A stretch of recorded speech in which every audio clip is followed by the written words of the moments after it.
سلام، خیلی مخلصیم. آقا رسیپی آوردم براتون در حدی که نگم. اومدیم براتون شیرینی کشمشی بزنیم، نه کوکی نه کیک، شیرینی کشمشی نوستالژی که همانند شیشه، به نازکی شیشه و کشمشا از زیر و رو معلوم، یعنی کشمشی که از رو معلومه از زیرم معلومه. اصل شیرینی کشمشی رو وسطتون آوردم، بزنید صفا کنید. داخلشو نشون بده. داخلش پوک و نرم، روشم کریسپی.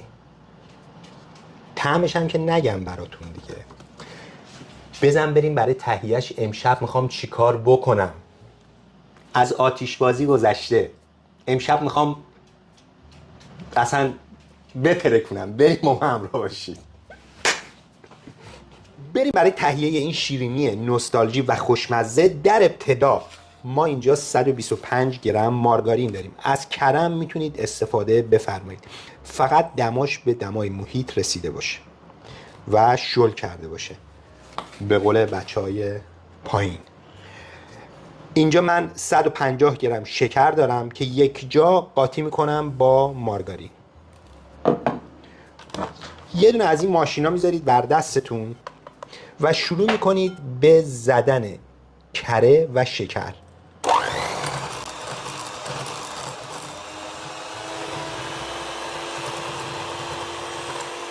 الان دوستان سوال میکنن تا کی باید مارگارین و شکر رو با هم بزنید؟ تا زمانی که شکر داخل مارگارین آب بشه و رنگ مارگارین ما یا کره ما سفید بشه. بعد از 4-5 دقیقه با دور تند کره رو با شکر بزنی یا مارگارین رو با شکر بزنی، به این صورت میشه، سفید میشه و خامه‌ای رنگ و خامه‌ای شکل میشه. وقتی که به این حد رسید عالیه. بریم برای بقیه کار. بقیه داستان یه تخم مرغ بزرگه که دقت داشته باشید. تخم مرغی که ما داریم استفاده میکنیم سایز بزرگ هستش و من نباید اینقدر بگم بریم و هستش.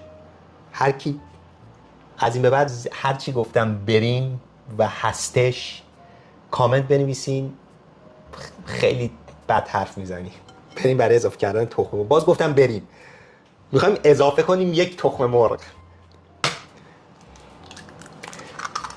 تخم مرغ رو اضافه کردیم و من اینجا برای رنگ کار زعفرون دارم به اندازه 1 قاشق چایخوری از نوع دم کردهش اضافه میکنم به موادم.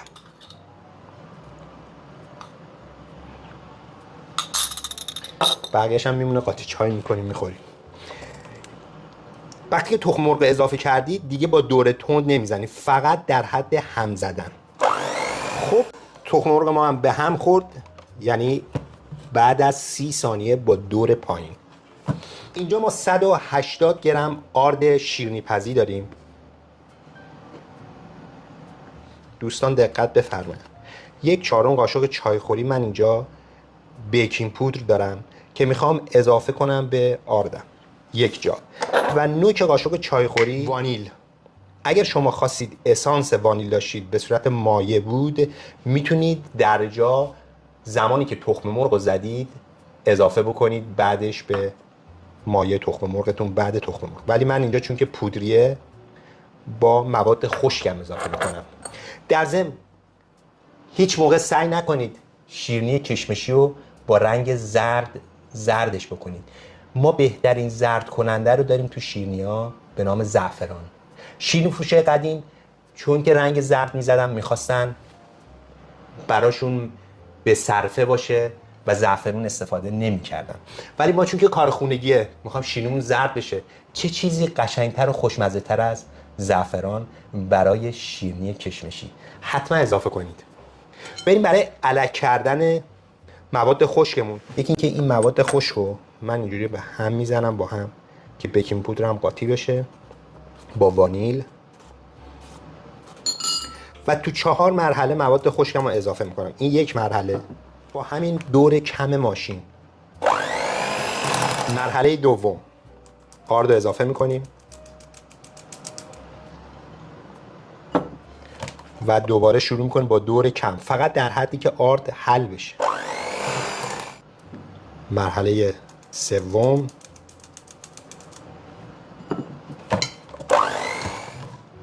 و مرحله آخر. با مرحله آخرم یه آردار از دور میگیریم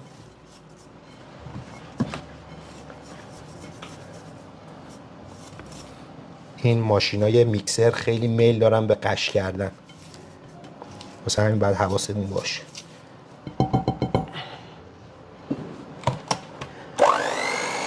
اینجا من یک پیمانه کشمش دارم که میخوام قاطی کنم. تقریبا 100 گرم کشمشه. شما میتونید دوست دارید بیشتر کشمش بزنید، دوست دارید کمتر، ولی دیگه ما 100 گرم میزنیم. بستگی به سلیقه و ذائقه خودتون داره. کشمش هم با دور کم ماشین از سر تا ته این شیرینی رو من با همین ماشین کار واسهتون در آوردم.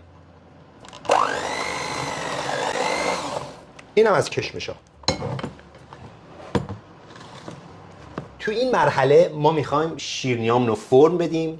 من یه دونه از این قاشق بستنی‌های تمام اتوماتیک دارم. شما میتونید از قاشق معمولی هم استفاده بکنید یا هر چیزی که داشتید. اینو من توشو پر میکنم برای اینکه اندازه دقیق داشته باشم و همه شیرینیام یک دست و یک اندازه بشه و سایز کج و کوله شیرینی نره رو مخم. راحت میاد بیرون. من این جاشم اندازه بکنم.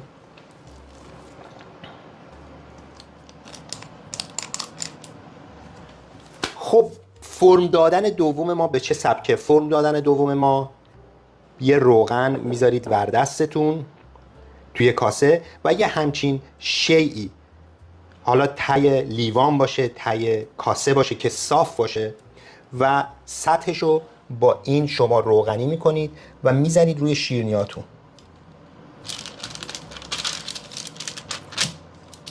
در این حد صافش میکنید شیرینیاتون رو.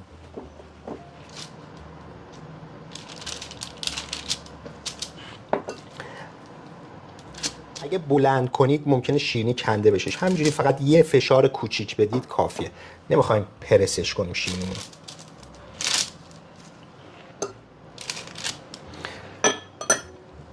به این حد که رسید شیرینیاتون صاف شد، با دست شروع میکنید شیرینیتون رو باز کردن. خیلی راحت، اصلا هم کار سختی نیست و این گردیشو حفظ کنید.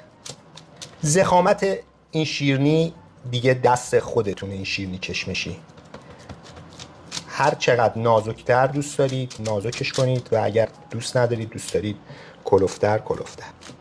و چقدر من تلاش کردم برای به دست آوردن این رسیپی و آزمون خطا کردم برای به دست آوردن این رسیپی و نتیجه کار فوق‌العاده. لازم به ذکر هستش که ما نمیخوایم کوکی بزنیم، ما میخوایم دقیقاً شیرینی کشمشی به سبک قدیم 100 سال پیش ایران، اون زمانی که فقط پودر قند در شیرینی فروشی ها خیلی کم استفاده میشد و بیشتر آرد و شکر بود. من بچه بودم فقط دنبال کشمش بودم تو شیرینی کشمشی. انقدر میگشتیم تا یه 2 تا دونه توش پیدا میکردیم. بعضیش که اصلا کشمش نداشت، توش فوش بود. و در آخر از این پودر قند غافل نشید برای اینکه بافت دقیق شیرینی کشمشی رو به شما بده.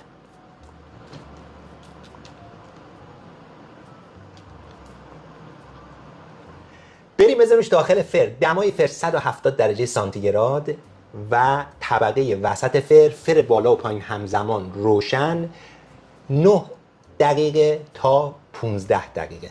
شما خودتون باید نگاه کنید ببینید دور شیرینیاتون که طلایی شد آماده است. بریم برگردیم ببینیم چیکار کردیم.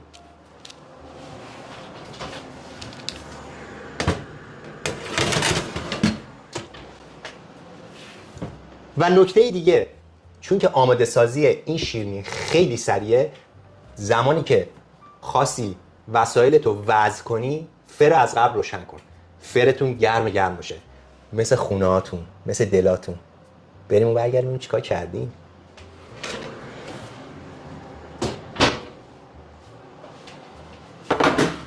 اینم از شیرینی‌های کشمشی ما. ببینیم چیکار کردیم. امضای شیرینی کشمشی، دور قرمز، کشمش‌ها به صورت راندوم از پوسته شیرینی اومده بیرون و روش تعدیگی و تاول مانند و کریسپی و کشمش‌هایی که از رو معلومه از زیرم باید معلوم باشه. نازکیش و پوکیش باید در این حد باشه و اینم از بافت داخلش نرم و پوک و روش کریسپی. و وقتی که شما جدا میکنید اینو میشکنید باید کشمش بیفته کف دستت. نه دیگه اینو شوخی کرد، ولی میافتاد واقعا. قدیما میافتاد به دستمون. هم مزه بکنیم ببینیم چیکار کردیم.